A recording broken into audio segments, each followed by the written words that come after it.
तहरीक इंसाफ ने अपने तमाम अरकान खैबर पख्तूनख्वा असम्बली को सूबे में अपनी मौजूदगी यकीनी बनाने की हिदायत कर दी है। तहरीक इंसाफ के खैबर पख्तूनख्वा सेक्रेटेरिएट की जानिब से जारी सर्कुलर में मेंबरान असम्बली को सूबे में मौजूद रहने और बैरून मुल्क में मौजूद अरकान असम्बली को फौरी वापस आने की हिदायत की गई है।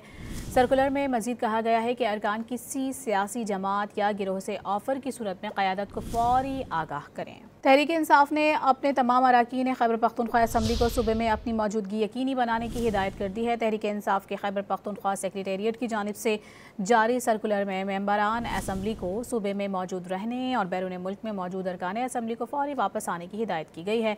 सर्कुलर में मजीद कहा गया है कि अरकान किसी सियासी जमात या गिरोह से ऑफर की सूरत में क़यादत को फौरी आगाह करें।